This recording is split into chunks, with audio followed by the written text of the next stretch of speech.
வணக்கம் மக்களே. லைஃப்பில் எவ்வளோ பெரிய சோகம் வந்தாலும் கவலைகள் இருந்தாலும் அதெல்லாம் தூக்கி போட்டு ஃபீனிக்ஸ் பறவை போல் எழுந்து வரான் பாருங்கள், அவன் தான் கில்லாடி. வானத்தில் பறக்க விடுற பட்டம், அதுக்கு இன்னொரு பேர் காத்தாடி.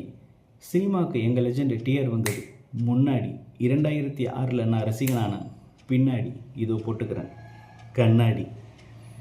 சிதம்பரம் இந்த ஊருக்கு பழைய பெயர் பார்த்திங்கன்னா பெரும்பற்ற புலியூர்.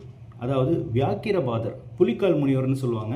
அவர் சிவபெருமானின் மீது கொண்ட அன்பு காரணமாக அவருக்கு பூஜை செய்து இந்த தலத்தில் அவர் தங்கினார் இந்த ஊரில். அதனால் இந்த பேர் பெரும்பற்ற புலியூர்னு உண்டு. அதே போல் தில்லை மரங்கள் அதிகமாக இருந்து காணப்பட்டதால் இந்த ஊர் தில்லைன்னும்.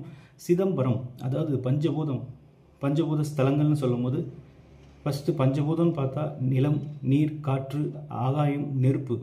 நிலம் ஏகாம்பரேஸ்வரர் கோயில் காஞ்சிபுரம், நீர் ஜம்புகேஸ்வரர் கோயில் திருவானைக்காவல் திருச்சி மாவட்டம், காற்று ஸ்ரீ காளஹஸ்தீஸ்வரர் காளஹஸ்தி ஆந்திர பிரதேசம், அக்னி அதாவது நெருப்பு அருணாச்சலேஸ்வரர் கோயில் திருவண்ணாமலை மற்றும் ஆகாயம் நம்ம சிதம்பரம். சிதம்பரத்துக்கு இன்னொரு பேர் பார்த்திங்கன்னா சித் ப்ளஸ் அம்பரம். சித்துன்னு சொன்னால் ஞானம், அம்பரம்னா ஆகாயம், அதாவது வெட்டவெளி. இறைவன் ஆகாயத்தில், அந்த ஆகாய ஸ்தலமாக தான் சிதம்பரம் சொல்லப்படுது. நீங்கள் சிதம்பரத்தில் நடராஜர் சன்னதியில் ஒரு தங்க வில்வ மாலை தொங்க விடப்பட்டிருக்கும். அதை தான் சிதம்பர ரகசியம்னு சொல்லுவாங்க.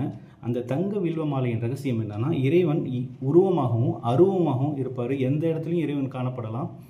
அறியாமையையும் மாயையையும் நம்ம விட்டு விலகினா, அதுலேருந்து நம்ம விலகினா இறைவனை உணரலாம், அந்த ஞானத்தை பெறலாம். அதுதான் சிதம்பர ரகசியம்.